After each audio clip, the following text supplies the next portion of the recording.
Thanks for joining us for our Lunch and Learn series. Today we have the Gathering Place.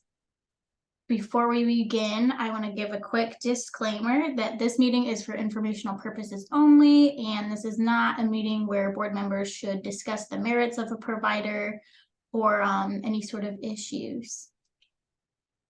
As a quick overview before I pass it over to Ginger, in 2021, the fiscal year, the Gathering Place received $215,000 in annual funding. They served nearly 1,300 meals and kept members connected via their warm line and Zoom sessions during the COVID shutdown. And they served 175 individuals that year. And I will go ahead and turn it over to Ginger Schmallenberg then. Okay, so we are Athens Mental Health, doing business as a Gathering Place. We operate two facilities. One is our peer drop-in center, and that has been in operation for 47 years, since 1976. And Mike's Bridge House, we opened in 2018, so we are approaching 5 years, and that is a co-occurring sober living. And so it's a little bit different. Then I'll get to that a little bit later. But next slide. Okay, so basically we are considered what is called member operated peer recovery organization. And what that means is that the individuals that we serve, half of our board is actually supposed to be certified by OMOS as a peer or consumer. They still in the Ohio Code might call it consumer operated, but they've actually updated language and they're calling it peer recovery organization, an RCO, or a clubhouse. All goes under the Ohio Code listing of pro, like a PRO. So you must be certified to actually be considered that, and you must have 51% of your board who identifies with the lived experience of a mental disorder. And we have something even more special in our bylaws, whereas the half of our board are individuals that are actually receiving the services, and they have a very, very large say on the type of activities that we do, the type of programming, things like that. And so that's what that means.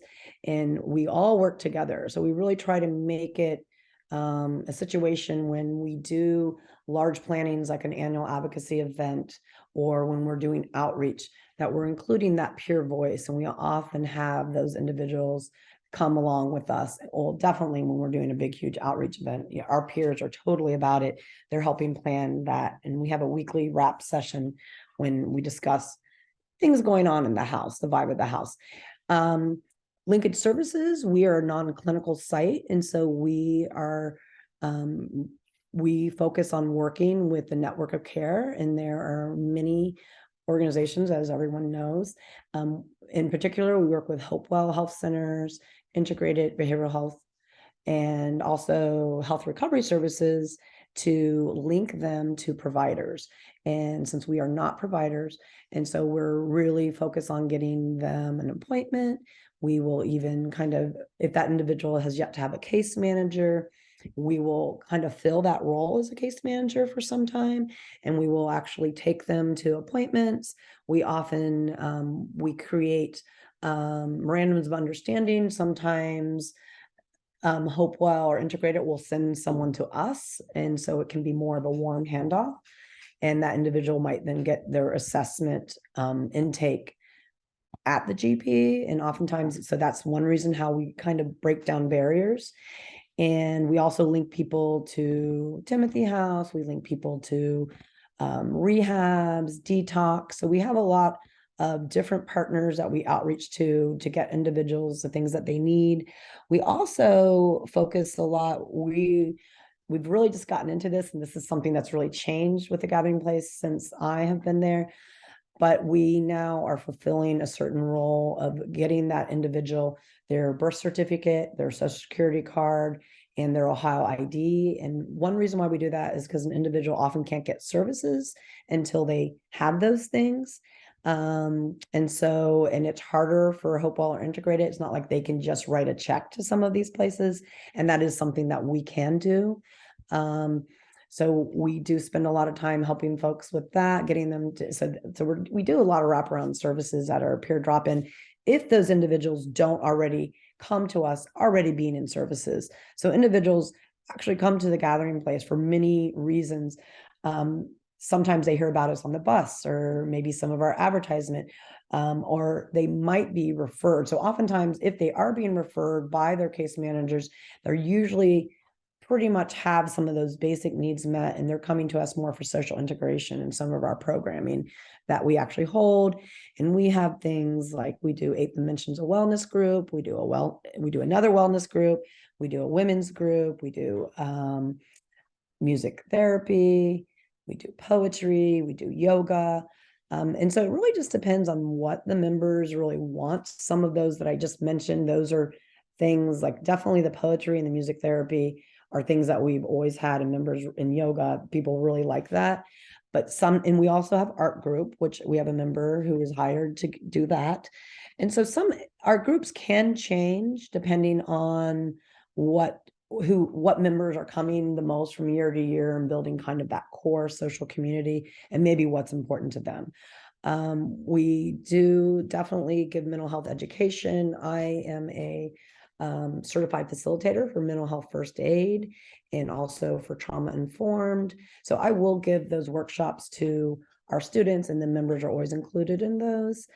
We actually link people as well to Integrated because they are holding the housing block. So if a person is homeless, we actually serve a really big population of those who are currently unhoused. We do put people into hotels, especially when it's really cold. And really working with those individuals. And I feel sometimes that we serve like 2 subcultures. It's like we're serving these individuals that are kind of in crisis. And that's when we may do a referral. We work well with the crisis team. They may come out and talk with that person. We might call respite and just talk. There's some really great information that they can kind of give us guidance on at times.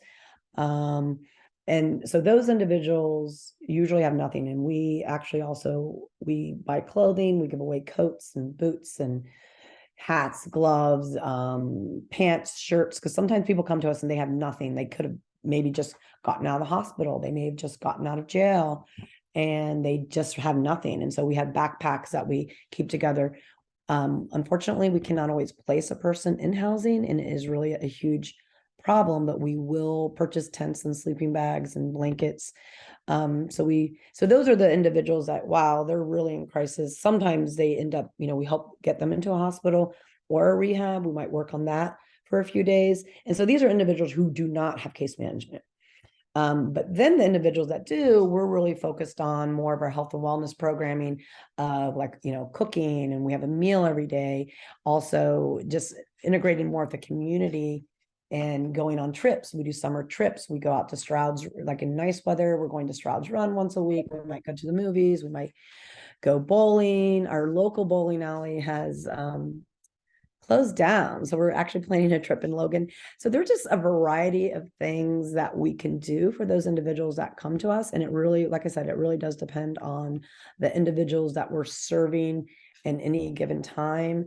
There's really definitely been some recent changes that we have an influx of individuals who are ready to be in recovery, and they really just aren't working with anyone. And so those can be struggles sometimes. So yeah. Next slide. Okay. What about that? One thing that we do offer is for individuals that are unhoused, or even individuals, sometimes they might be living someplace where they don't have water. And so individuals can have a shower and also laundry. We have laundry facilities. Right now, we're actually working on a project. We've written a grant to Christ Lutheran. They have a certain impact fund, and they approached us because they have helped us before do a project at our recovery house. And so we are waterproofing our basement and changing the water lines, getting new sewer, new windows in the basement. And then we are making it so we can fit in another washer and dryer and a utility sink. So we can actually, because right now only like 3 people can do laundry a day, and the need is so great for individuals without income and without housing that, we have 34 people now that are coming, and maybe they're all day. And so we want to be able to offer them that, because that's really a part of wellness for a person to be able to feel clean, to be able to do that. And that's because that's a big stigma about mental health, is that, and also addiction. Oh, people are dirty, and so sometimes there's that barrier that individuals, what they feel about themselves, their self-esteem is low. And so by allowing them to be able to have shower facilities and laundry facilities, it really just can uplift them and be a model for health and wellness. And they then they feel like, oh, I have this stability. I know I have a place that I can keep my stuff, because we do have a shed. We'll let people keep things in, so then they can feel comfortable in going to their services or a job interview, because we'll make sure that they have clothing, and we are linking them with other places that might also be able to help with this. But oftentimes we take care of things in-house, to be honest, because it's quicker. It really does take a long time for individuals to get certain services that we're talking about from other providers. And that's just the nature of what's going on, as well as our other providers. They are also very overwhelmed. One case manager might have a 30-person caseload. So, and the biggest thing that the Gathering Place really provides is that peer support. And what that means is that individuals because we do have also the second half of what we serve are those members who they have stability of housing, they have stability of their services, they have a stability of income, and they are really great models for new people. They're able to talk to them about, they're talking about their anxiety, they're talking about trying to be in recovery. And so that's what's really nice. And then doing things to bring that. We really do follow the recovery model. And part of that is leading a joyful and productive life. And so we feel that doing art activities, doing holiday celebrations, doing normal things can make a person really feel part of a group. And if they have a place to go all day when they're trying to get established or trying to stay in recovery, and we're modeling these activities that, yes, people are eating healthy, we're modeling how to prepare a meal on a budget. We are modeling, healthy activities like, doing laundry, like we landscape, just the different things that we do, keeping the house clean, and everyone that's there being a part of that. It really does model what they could have, and so that's a part of our what we're able to do as peers, giving these services. And we do also help individuals become licensed peers, but I'll talk about that later. Okay, so next slide. Okay, and so I actually had written this a bit ago. I would say right now our average is about 34 individuals a day. We have so far this year, like the half year, at the end of December, we have actually served 190. And so it seems like we're going to have a bumper year. And we are opened every day of the week. Sometimes we do have to close for certain things, like maybe a staff meeting once a quarter if it's really necessary. And our half days, when we actually get preventative maintenance for bed bugs at both of our facilities. And so we'll have to close down half day to make sure that, people aren't affected by any of the treatment happening. And yes, I would say that's correct. About 500 meals are served a month. Some of those are individuals who may get a meal every day. But others, I think we have probably about 55 unique individuals that come into our center a week. Some of those individuals may come just for one thing, like maybe music therapy. We have some people that are in our band and they want to come on that day. But others, they may come, especially if they're living at Timothy House or if they're actually living on the street, they're coming every day. So next slide. And Mike's Bridge House.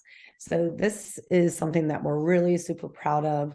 What really makes Mike's Bridge House so special is that it it's a place that recovery is very important, but we look at recovery as not just SUD. And oftentimes, traditionally, in traditional recovery housing, they're not necessarily looking at the whole person. And we know this because residents tell us this.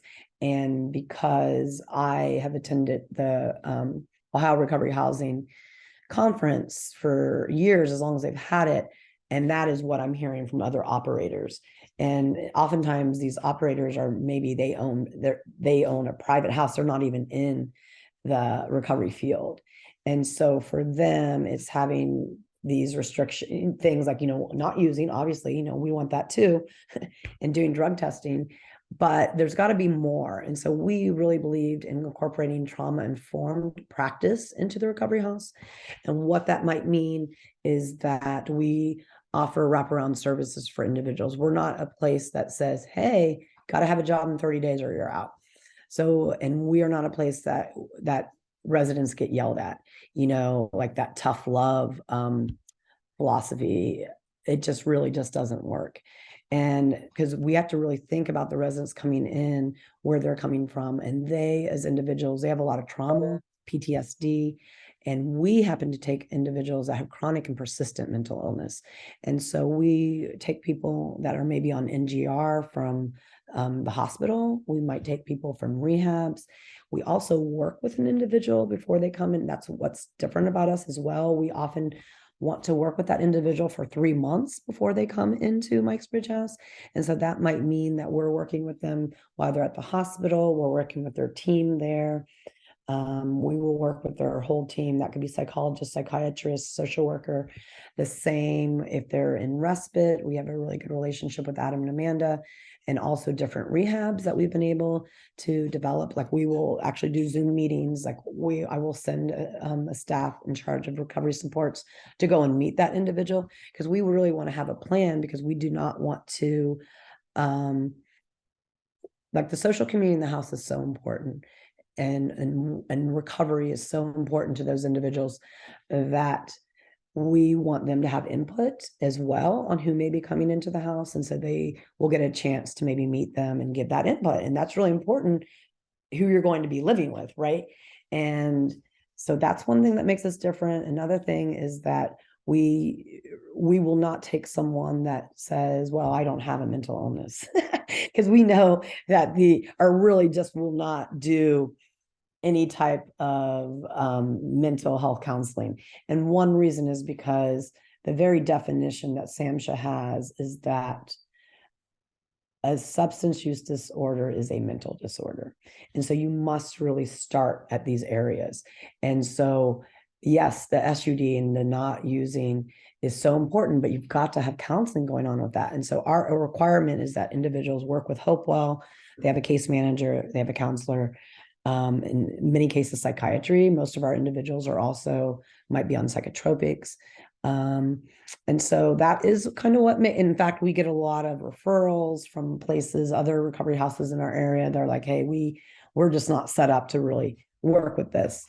And so what makes our place more special is that the gathering place is right there. So there is a staff there 68 hours a week that they can't, and we always have a house manager, but they can come and they are meeting with staff also for that peer support. And so that is what really truly makes Mike's Bridge House very unique, that the wraparound services, I think, and we like to build people up. It's a 2-year program. We want to make sure people have their stability. We're going to be working on making sure before they would ever leave that they have a housing voucher, or if that is what the need is, maybe making sure they have their SSI, if they are an individual that is eligible for that. But just in making sure, and then other cases, like we always have a balance there. There's individuals like they will not need to get SSI, they can have a job, but we kind of work on this program with all the other providers. And so we're a team. So we'll meet with teams. I meet, monthly with a forensic monitor. I meet weekly with case managers. I'm able to have conversations with counselors. So I think us being that involved with each individual, and every individual gets their own room. We also don't require people to be out of their rooms at a certain time.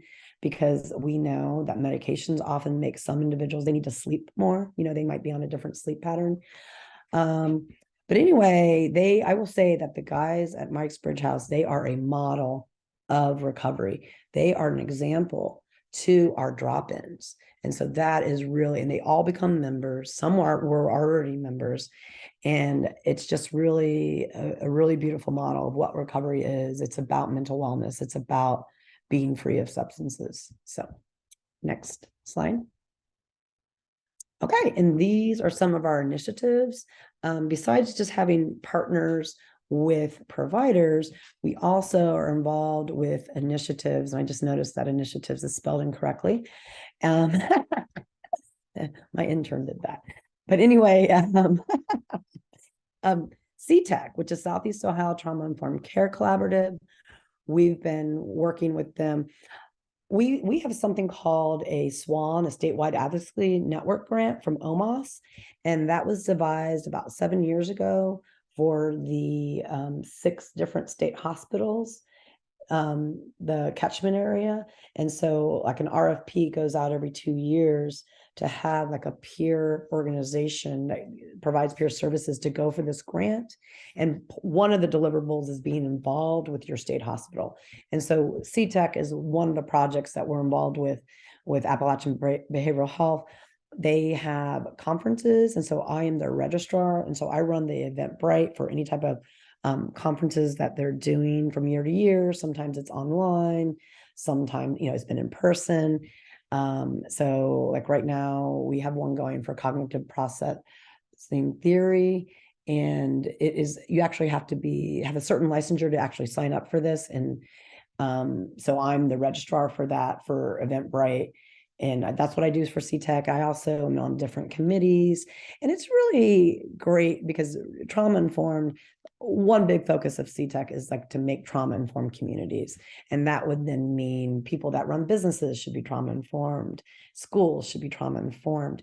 And so there's a whole theory behind this and practice that this group is really dedicated to giving within their region. And so these individuals are coming not just from Athens County, but all the surrounding counties in the catchment area. And there's doctors, nurses, social workers, peers, administrators that take part in this group. We've really been doing some close collaborations with Ohio University, which is really exciting. I got to be on a committee for creating a trauma-informed curriculum for students that are within the social services and public health. And so these students, before they would go and do their internship, to be able to take this class so they understand what they're going to be getting into. And oftentimes I don't think that always happens. I do training with the students that we're going to take, but I think sometimes having an academic class is better. And so we've been working with the social work department, and they're just really wonderful. So those are the type of things we do with CTEC. Athens Hope is another collaborative that we're involved with. And Athens Mental Health, the Gathering Place, is fiscal agent for both of these groups. And that's something that the 317 board asked us that we would do. And so we do that. And so I'm actually the treasurer for Athens Hope, because I was a part of a group helping them become a 501(c)(3). And so I am reporting to these places. Our accountants themselves, we have a line item on our annual budget that will show the CTEC and Athens Hope income and then their expenses. I report to them individually. I will pay for things, like I will have checks written by our accountants, or sometimes I'm writing it petty cash, depending on what it is. So they do have to contact me when they need something paid. Okay, next slide. Okay, and some other initiatives. The premier statewide peer recovery organization. And this actually this was born out of SWAN, the statewide advocacy network grant from OMOS. And so basically the 6 original grantees, myself being one of them, and it's cut up by region. We created a nonprofit working with OMOS and working with the Ohio Association of County Health Board Associate. I know that's like a long acronym and I always say it wrong, but you all know what I'm talking about, I think. But anyway, so Ohio Pro, it really has this amazing vision about being that unifying voice for peers. And we do a lot of things maybe with the legislative as well, like making sure we are meeting who the state representatives are, or local state representatives are, and letting them know about the importance of funding for mental health and recovery services. There's a lot of grants that are coming down the pike from Ohio Pro that we are a part of. And I'm on their board, but I'm going to become I've been more of an advisor to their board because my background is in nonprofit management and public administration. And so I helped with the initial charter and the initial documents and things like that, working closely with other state leaders of peer organizations. And Ohio Pro is really just doing some really fabulous work. Like we started with a budget, literally the first year of 37,000. We had to prove that we would be able to do certain things. And then we wanted to hire. And so we ended up getting another 100,000 to be able to hire an executive director. I was a part of that hiring team. And then we were actually able to hire this fantastic executive director. And I work really closely with him at a state level. But through the initiatives of Ohio Pro, it is now a $5 million budget in just a matter of 2 years. So that's pretty exciting. Some of those things going on there. We were also asked by OMAS and through Ohio Pro to become an e-licensing hub. And so that partnership, it's also divided among region. I think there's 5 of us. And basically we're running a line 20 hours a week. I do have a PRS hired to help run that. And we answer questions about certification, becoming a peer recovery supporter, about renewal, about how to actually use the computer. And because the elicense.gov, that's pretty standard for those who have licensure, like a social worker or CDCA. But what the CPRS, which is Certified Peer Recovery Supporter, that is now also looking at as a very valid statewide license. And so they now are this is what they have to do. And sometimes they just need a little bit more, individuals that this is new, need a little bit more support. And so that's what we do. We answer phone calls, answer emails, we get back to people. We might walk them through on how to actually register with e-license. We also do, as a part of that, we are a designee by our local 317 board to give actually the class, the 40-hour class. We're not giving the class, but we are the liaison. So we are literally advertising along with help from our partner 317 board for those individuals who are interested in this certification. We're putting out the information and then they get back to me. And so I will work with every individual one-on-one, making sure they understand. I have this packet of information that I will give them, making sure that they understand how to get the independent 16-hour course from eBased Academy.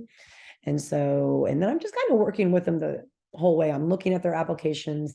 I am making the decision whether or not they're ready for a 40-hour training based on what their application may say and based on their ability to be able to use a computer and be able to do this eBased. And so we have been doing about one a year. We've done online and in person. I really liked the in person. I think it's better. It's more quality for peers. Though I do know that there's a need in our community for the weekend one online, and so I am still thinking about that. I'd like to start doing 2 a year when I have more capacity. So, yeah. Okay, next slide.